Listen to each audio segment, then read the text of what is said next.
안녕하세요. 돈에 환장한 시어머니 때문에 남편과 헤어진 30대 여성입니다. 제 얼굴에 침 뱉기 같아 어디에도 하지 못한 이야기를 해보려고 왔어요. 남편과 저는 대학 시절 같은 동아리 활동을 하다가 알게 된 사이입니다.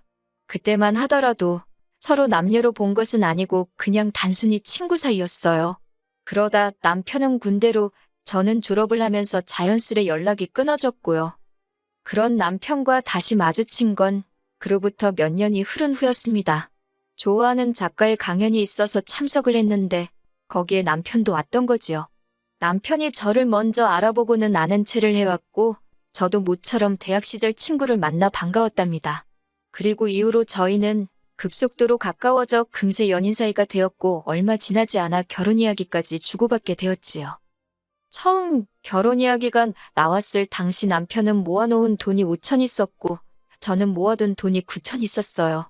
말이 나와서 말이지만 남편이 모은 돈이 제 예상보다 많이 적어서 좀 당황스럽더라고요. 저보다 늦게 사회생활을 시작했다는 건 알고 있었지만 그래도 이렇게 모은 돈이 차이가 날 줄은 몰랐으니까요. 그리고 알게 된 건 남편이 7살 어린 시동생 대학교 학비를 전부 내줬다는 사실이었어요. 저도 동생이 있지만 동생의 학비라던가 그런 걸 제가 내줘야겠다는 생각은 해본 적이 없거든요. 친정 부모님이 그러기를 바라신 적도 없고요. 그래서 남편이 그런 말을 했을 땐 솔직히 꽤나 당황스러웠네요. 남편도 눈치가 보였는지 변명하듯 하는 말이 이제 시동생도 곧 취직을 할 거고 자기도 더는 도와줄 생각이 없답니다. 그러니 저더러 조금만 이해해 줄 수 없겠냐 하대요.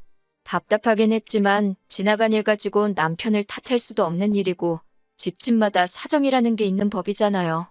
그래서 조건 하나를 내걸며 알겠다고 했어요. 그건 바로 결혼하게 되면 시동생이든 시댁이든 돈 들어가는 일은 무조건 저랑 상의를 해달라는 거였지요. 이후로 저희는 본격적으로 결혼 준비에 나섰습니다. 남편이 시동생 학비를 부담했다는 걸 알게 된 이후로 따져묻지는 않았지만 시댁의 경제적 사정이 좋지 않은가 보다고 막연히 짐작하고 있었고 그래서 별 기대 같은 건 없었어요. 어차피 저도 친정 부모님의 의사와는 별개로 웬만하면 친정의 손은 벌리고 싶지 않았거든요. 그런데 상견례 자리에서 어머님이 1억을 해주시겠다고 하시대요. 생각지도 못한 큰 숫자에 놀라기도 했고 시댁에서 1억을 해주겠다 하니 친정 부모님도 흔쾌히 당신들도 1억을 해주시겠다 하셨습니다. 큰 숫자가 오고 가서 그런가 상견례 분위기가 제법 좋았지요. 그리고 그날 밤 저는 혼자서 이런저런 계산을 했어요. 양가로부터 도움을 받으면 그게 2억에 남편과 제가 모은 돈이 1억이 넘으니까 대출 조금 받고 하면 서울 중심부는 아니어도 작은 평수여도 어쩌면 우리 이름으로 된 아파트 하나는 살 수 있지 않을까 하는 그런 상상과 함께요. 하지만 그런 행복한 상상은 이튿날 걸려온 어머님의 전화와 함께 깨어지고 말았습니다. 어머님께서 미안하게 되었다면서 당신이 계산을 잘못했다고 1억이 아니라 3천만 원밖에 못 해주신다는 겁니다. 하룻밤 사이에 7천만 원이나 달라질 만큼 무슨 계산을 잘못하신 거냐고 여쭤보고 싶었어요. 그리고 동시에 지난밤 제가 했던 상상이 다 부질없는 이야기란 걸 깨닫고 풀이 죽어버렸지요. 하지만 그런 저를 더 힘 빠지고 실망하게 한 건 이어진 어머님의 말씀이었습니다. 친정 부모님께는 이런저런 이야기하지 말고 그냥 1억을 받아오라고 하셨거든요. 제가 왜요? 하고 질문하니 준다는데 왜 안 받냐고 반문을 하시는데 그냥 황당해서 더는 말도 안 나오더라고요. 어머님은 친정에 이야기하지 말라 하셨지만 저는 원래 친정 부모님한테 뭘 숨기고 그러는 딸이 아니거든요. 그래서 전후사정과 함께 상황을 설명했지요. 그랬더니 친정아버지가 그런 경우가 어딨냐며 저처럼 황당해 하시대요. 친정어머니는 어머니대로 그 집은 아들 장가 보내는데 3천만 원 가지고 뭘 어쩌라는 거냐며 답답해 하셨고요. 3천만 원이 적은 돈은 아니지만 친정 부모님도 나름대로 곱게 키운 딸이 시집 가는 거니 기대치가 있으셨던 거겠지요. 저는 괜히 이 일로 남편한테 불똥이 튈까봐 걱정도 되었고 동시에 실망하신 부모님께 제가 잘못한 것도 아닌데 죄송스러워서 고개를 들 수가 없었네요. 친정아버지가 어쨌든 어쩔 수 없지 않냐며 말씀하신 대로 1억은 해주신다 하시는데 제가 시댁하고 똑같은 액수로 해달라 했습니다. 솔직히 전화 말미에 어머님이 보이신 태도에 마음이 상하기도 했고, 그래서 고분고분하게 시키는 대로 1억을 받아서 시집가고 싶지 않았거든요. 그렇게 우여곡절 끝에 부부의 연을 맺었습니다.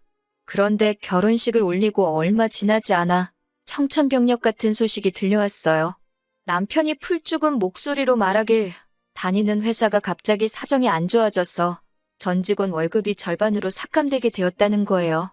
어이가 없어서 그런 회사가 어딨냐고 제가 따졌습니다. 제가 회사에 한번 전화를 해봐야겠다고 하니까 자기 체면이 있지 않냐며 자기를 못 믿냐고 그래요. 그런 건 아니지만 동네 구멍가게도 아니고 갑자기 월급을 반만 준다는 게 말이 되냐고 이직하라고 했습니다. 다른 직장에 가도 그거보단 많이 받을 거라고요. 그런데 남편이 하는 말이 지금 직장도 3년을 못 다녔는데 또 이직한다고 하면 새 회사에서 자기를 좋게 보겠냐입니다. 그러면서 남편이 자기는 지금 다니는 회사도 좋고 사람들도 좋아서 그냥 절반 받고 다니고 싶다나요. 한숨만 나왔지만 저라고 별다른 뾰족한 수가 있던 것도 아니었으니 어쩔 수 없이 알겠다 했어요. 그리고 정말로 그달부터 남편 월급으로 150 들어오대요. 고정지출만 300이 넘는 상황에서 남편 월급이 150, 제 월급이 320이 된 거지요. 그래서 어쩔 수 없이 양가에도 상황을 알렸습니다. 그래야만 했던 게 원래 저희가 결혼하면서 서로 약속했던 것이 한 달에 30만 원이라도 양가에 꼭 용돈을 드리자는 거였어요. 남편이고 저고 이만큼 키워주신 것에 대한 감사의 표현으로요. 그리고 명절이나 생신처럼 챙겨야 하는 날에는 조금 더 넣어서 50 정도씩 드리기로 했었지요. 그런데 당장 남편 월급이 절반으로 뚝 떨어져 버리니 그럴 수가 없겠더라고요. 그래서 양가 부모님께 마음먹은 바와 달리 사정이 이렇게 되었다. 죄송하다고 말씀드렸습니다. 그런데 여기서 양가 어른들이 보인 반응이 참으로 다르더군요. 일단 친정에서는 저나 남편이나 많이 속상하겠다면서 당신들은 괜찮답니다. 그리고는 저를 따로 부르시더니 돈 가지고 남편한테 스트레스 주지 말라고 신신당부를 하시대요. 하지만 어머님께서는 그래도 주기로 한 건 달랍니다. 당신 주변 사람들은 자식들이 해외여행도 보내주고 성형수술도 해준다는데 저희는 30만 원도 못 준다는 거냐면서 서운하고 창피하시다나요. 그리고는 제가 입고 있는 옷은 얼마짜리냐, 옷 사입고 가방은 사들고 외식은 해도 시부모 돈 주긴 아깝냐, 내가 아들 키운 값이 한 달에 30만 원도 못 받는 거냐 하며 나오지도 않는 눈물을 쥐어짜내시며 일장연설을 늘어놓으시더라니까요. 그러면서 저더러 그러니 시집 올 때 친정에서 1억 받아왔으면 대출도 덜 받아도 됐을 거고 그러면 지금 이런 소리가 나왔겠냐 면박을 주시는데 정말이지 어처구니가 없어서 뭐라고 대꾸를 해야 할지도 모르겠더라고요. 하지만 그래도 할 말은 해야겠다 싶어서 어쨌든 이해 좀 해달라 못 드린다 해버렸습니다. 그리고 그날 집에 돌아와 남편하고 크게 싸우게 되었어요. 남편이 어머님 말씀이 일리가 있다며 이 상황이 제 탓이란 쪽으로 몰고 갔거든요. 뿐만 아니라 어쨌든 장인 장모님이 안 받는다 하셨으니 시댁은 그대로 드려도 괜찮지 않겠냐고 절 떠보기까지 하대요. 그러니 싸움이 안 날 수가 있나요? 제가 남편더러 그렇게 용돈 드리고 싶으면 대리를 하든 배달을 하든 나가서 돈을 더 벌어오면 될 거 아니냐고 아주 악다구니를 썼답니다. 그리고는 또 이래저래 몇 달의 시간이 흘렀습니다. 남편의 월급은 150에서 변화가 없었는데 그중 100 정도가 가정을 위해 쓰였고 남은 50은 차량 유지비에 식대에 모해해서 남편이 쓰는 카드값이랑 비슷하게 나왔으니 솔직히 제 입장에선 남편이 100을 가져다 주는 거나 다름이 없었지요. 그리고 고정지출이란 건 늘면 늘지 줄지가 않잖아요. 그렇다 보니 저는 매달 월급에서 200 이상을 가정에 쏟아부어야 했고 그러다 보니 제 손에 남는 건 100만 원 남짓이대요. 사는 게 빠듯해지니까 나중엔 과일 하나 사 먹는 것도 고민하게 되고 아이를 갖는 건 언감생심 꿈도 꿀 수 없더라고요. 하지만 저는 그 모든 게 가증스럽고 사악한 생쇼에 불과했단 사실을 알게 되었습니다. 남편 월급일이 27일인데 27일 저녁이 되도록 남편 월급이 안 들어오더라고요. 남편은 친구들하고 약속이 있다면 나간 상황이었지만 돈 문제기도 하고 해서 기다리질 못하고 남편한테 전화를 했어요. 남편이 전화를 받더니 무슨 일이냐고 그래요. 그래서 회사에 혹시 무슨 일이라도 있는 건지, 왜 월급이 늦는지 모르겠다 했지요. 그랬더니 순간이었지만 전화기 너머로 남편의 당황한 기색이 느껴졌달까요. 그리고는 곧이어 남편이 자기가 확인해보겠다며 허둥지둥 전화를 끊더라고요. 그리고 신기하게도 정말 남편과 전화를 끊고 30분도 되지 않아서 150만 원이 들어왔습니다. 그런데 액수는 평소와 같은데 입금자명이 남편 회사가 아니라 남편 이름으로 되어 있는 게 아니겠어요? 뭔가 수상하단 직감이 들대요.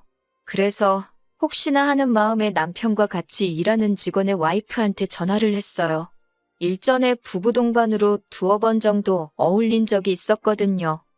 신호가 몇 번 가더니 직원 와이프가 전화를 받더라고요. 저는 어떻게 물어볼까 하다가 단도직입적으로 그쪽 남편도 월급이 반으로 삭감된 게 맞냐고 물었습니다. 그랬더니 그 와이프가 무슨 자다가 봉창 두들기냐는 식으로 무슨 소리를 하는 거냐고 그래요. 그러면서 얼마 전에 대대적으로 연봉 인상도 있었는데 몰랐냐입니다. 그 말을 듣는데 남편한테 배신감이 들면서 온몸이 부들부들 떨리더라니까요. 시간이 늦었으니 은행을 찾아가 볼 수가 있나? 그렇다고 남편 회사에 확인 전화를 해볼 수가 있나?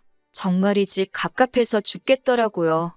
그러다가 남편 노트북을 떠올렸어요.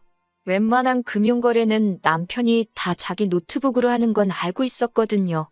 평소엔 그 노트북을 회사에 가져가는데 그날은 어쩐 일로 노트북도 두고 갔길래 이건 신이 주신 기회라는 생각이 들었지요. 제발 빌면서 노트북을 여니 이게 웬걸 비밀번호도 풀려있는 게 아니겠어요. 남편이 언제 올지 모르는 상황이었기에 속도를 내서 미친 듯이 뒤지기 시작했습니다. 그리고는 결국 남편이 그동안 다른 주머니를 차고 있었다는 사실을 알게 되었지요.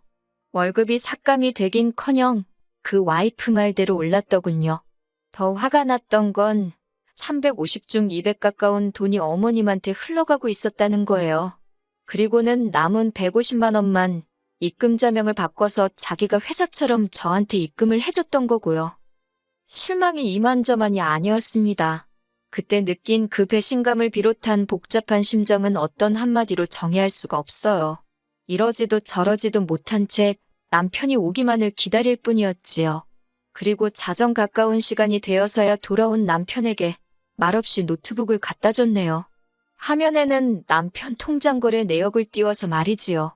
그러자 남편 얼굴색이 울그락불그락 하더니 왜 남의 노트북을 마음대로 보냐고 적반하장으로 화를 내는 게 아니겠어요. 그런 건 솔직히 전혀 신경 쓰이지 않았지만요. 저는 남편에게 왜 이런 짓을 했냐고 물었습니다.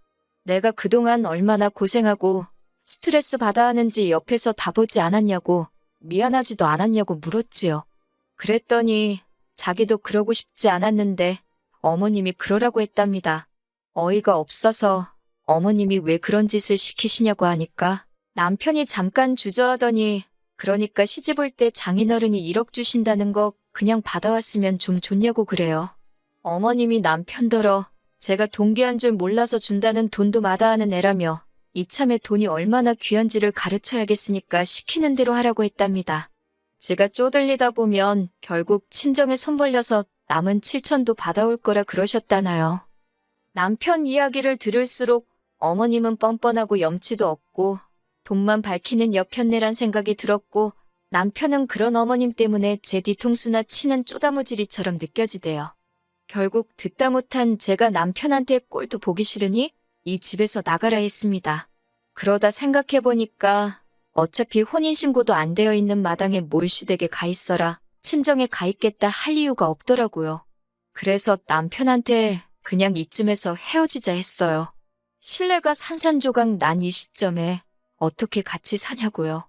그러자 남편이 그동안 안 갖다 준 월급 다 가져다 줄 테니 저더러 화풀 납니다. 실소가 나오더라고요. 됐다고 너 다 쓰고 부자 되라 그랬어요. 이후로 며칠 동안 남편과 실랑이가 있었습니다.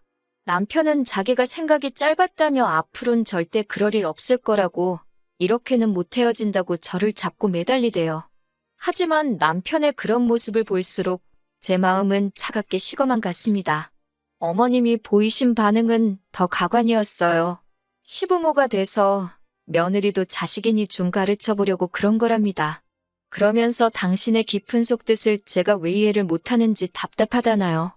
그리고는 하시는 말씀이 진짜 헤어질 거면 당신이 해준 3천만 원은 돌려달랍니다.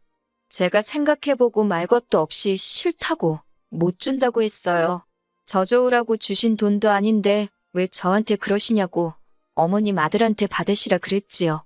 그러자 어머님이 저더러 사기꾼이네 꽃뱀이네 하시길래 저도 어머님더러 어머님은 빈대고 남편은 방울뱀이냐고 받아쳐버렸네요.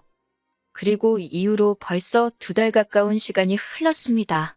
남편은 와이프나 속이고 돈이나 빼돌리는 찌질이로 회사에 소문이 나서 얼굴도 못 들고 다닌다고 그 직원 와이프가 소식을 전해주더군요. 제가 웃으면서 그 소문은 도대체 어쩌다 난 거냐고 물으니 그 직원 와이프가 대답은 안 하고 실실거리대요. 맞아요. 사실 소문이 났으면 좋겠다 싶어서 일부러 슬쩍 제가 그 여자한테만 이야기를 흘렸거든요. 한편 남편과 헤어진 이후로 저는 그 어느 때보다 잘 지내고 있습니다. 동계산하면서 궁상 안 떨어도 되니까 살만 나네요.